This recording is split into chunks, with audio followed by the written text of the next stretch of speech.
Hello everybody, konnichiwa. It's me, Andres Salazar. Welcome to the Art of Comics. I am back. We've got a lot of comics this next couple weeks we're doing.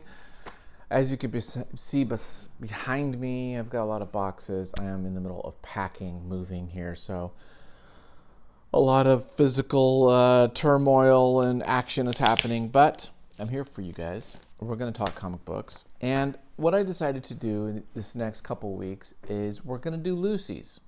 We're going to do single issues, just kind of go through, and today we're going to do this one. This is considered a classic issue. Frank Miller, it's actually in good condition, and it's actually signed by Frank Miller. So what do you know? So let's go through this guy, share it with the world. It's really well done. So let's do some comics. Oh, and before we even get to that, let's just say this. If you want to learn more about me and my work, what I do both in the fine art world as well as comics and graphic novels, go check out andresalazarart.com. There you go. Bye, guys. We'll do this. Let's flip the camera over. Let's make it happen. Are you ready?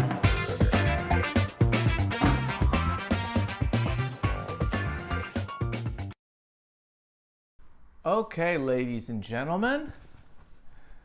Double-sized issue 181, Daredevil, the Man Without Fear. This is direct market, okay? So meaning it's not going to the newsstands. I actually heard yesterday that there's more direct markets than there are newsstand ones because newsstands, they would trash them, the ones that didn't sell. So they're more rare. I did not know that.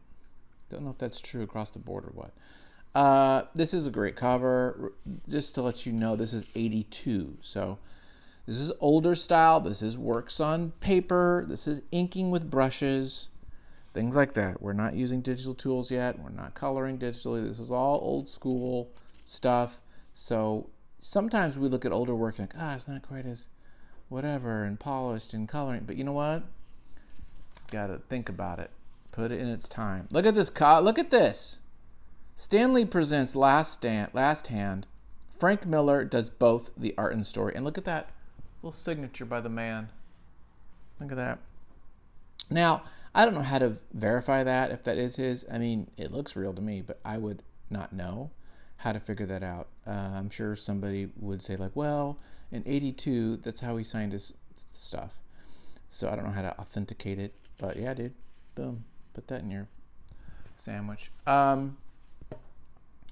I love the blood splatter, but before we do that, we got to mention everyone else working on the book. So Frank Miller did the story and the art. Klaus Janson was his guy. He did finished art and colors. Notice it doesn't say inking. And I don't know if that's because what Frank Miller gave Klaus was a little more rough and so a little more looser, and so Klaus had to actually do a little bit more of the refining, rendering stuff. Not sure, but that's the way they put it. I love the colors. I love the blood splatter. It's cool. Although it turned out a little pinkish, that could just be the printing, right? Just the way the printing had to work. This is a Jim Shooter book back in the day, and Denny O'Neil, of course, was the editor. Denny O'Neil, who's just like a guy who does everything. He's amazing. Go read his Question. Go read his Green Arrow. Okay, first off, let's just talk about look at the Shades of Sin City. Does it not look like the Shades of Sin City here? Look at this. Does this not look like high contrast Sin City stuff? Totally. This was, 12 years before that. But you could see it. Just want to mention some things here. I really like his page layouts. That's actually a really nice rendered face. Very much cinematic. What I mean by cinematic is that 16 by 9 or 234 by 3 type of format, CinemaScope. That elongated panels really gives you that kind of widescreen thing. He did that a lot. I think he didn't originate it or create it, but he used it to great effect. Also, some things we learn in comics. One of kind of good rule of thumb people say is in a page, do a silhouette, into one panel and also do a panel that's out of borders. So you can see he's using these cool like techniques to create variety. Again, does it again here, no borders. Just really cool stuff. And you can see this is Frank Miller. I mean, this is before Ronin, before Dark Knight, before all those books that became so popular. But you see his rendering here, and I love this stuff. He doesn't do this anymore. This kind of like in motion drawings, but I really think it's super fun and cool. And again, loved it. I think if I'm not mistaken, he worked under Gene Colan. Of course, Gene Colan worked on this book too, but I think there was a relationship there. I could be wrong. Put in the comments below who was his mentor. I think Gene Colan was one of his guys, but hell, it could have been Karma Infantino for all I know. I don't think it is, but everybody worked with Karma. Yeah, this is where we have Bullseye. I mean, also, like, you have some great action here. You have, this face, this close-up, getting closer, changing the colors, really, like, focusing on his mind, on his body, this guy. And then when you introduce these characters, you introduce a villain, right? You're introducing... Bullseye, for goodness sakes. One of his big villains. And this is just a great. This looks like the, what do you call it? Not the Who's Who, that was DC, but the Marvel Universe, like, image they would use for that. But look at this. Really cool stuff. He shoots, little piece of gum or something in the guy's eye. Boom, boom, slat, kick, bang, bang, bing, bang, bang. Really freaking cool stuff. Great action.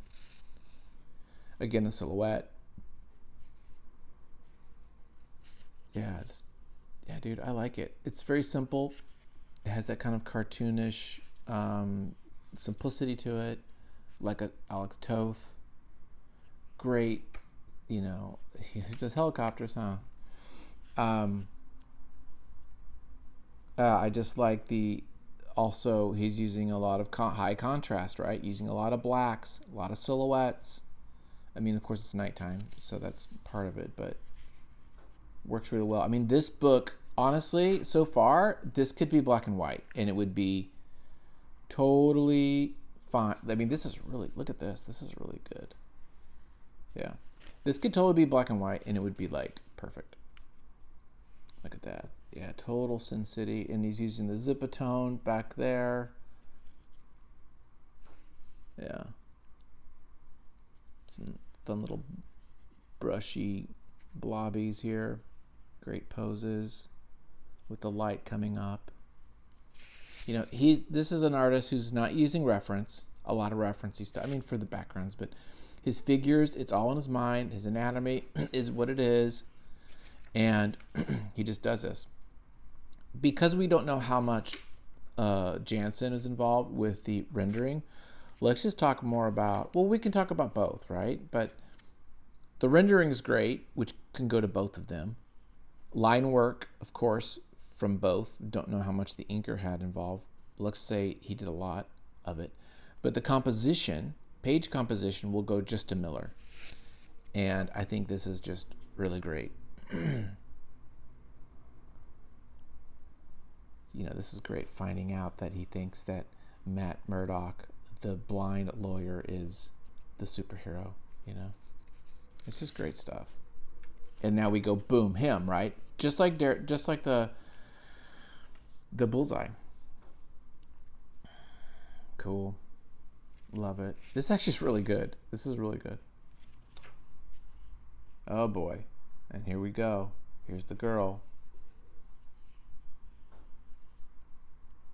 It was a great fight. Whack. Pulling the hair. Douche.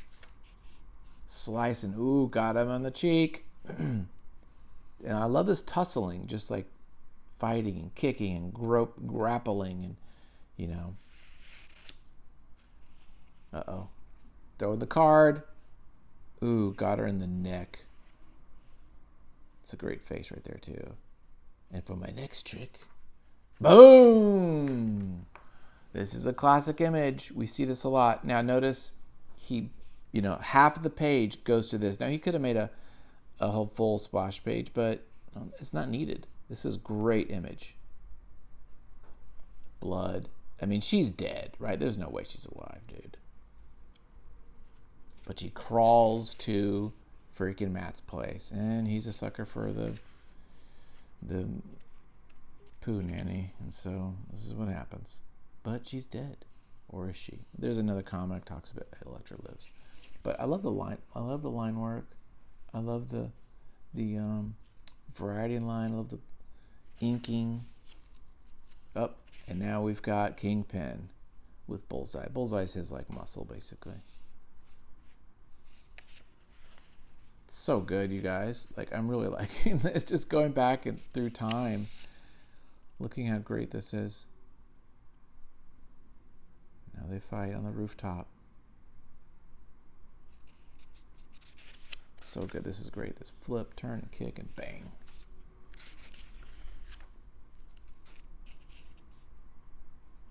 That's a great kick too. The muscles there. Yeah.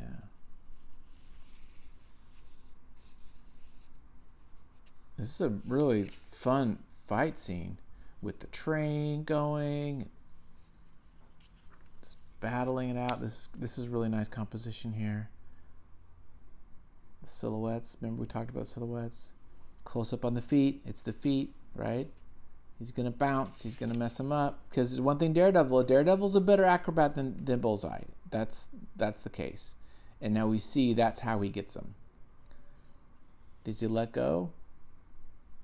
You won't save me. Not like before. Kill you. I'll kill you. You'll kill no one ever again. Snap.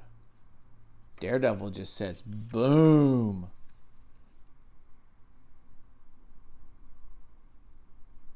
Dude, that's harsh. So 2 people died in theory in this book. Wow. This is rough, dude. This is a rough. Is that it? No, it ends right here. Oh, maybe not. He's still alive. Just wait. Yeah, dude. That's great. Okay. Just quick little episode. That's a great freaking book. Okay? There's a reason why it's good. And if you want it, I'll sell it to you. I don't know how much I have to sell. I don't know how to sell a book that's signed, but there you go. Okay. Thanks, guys. Take care. Bye.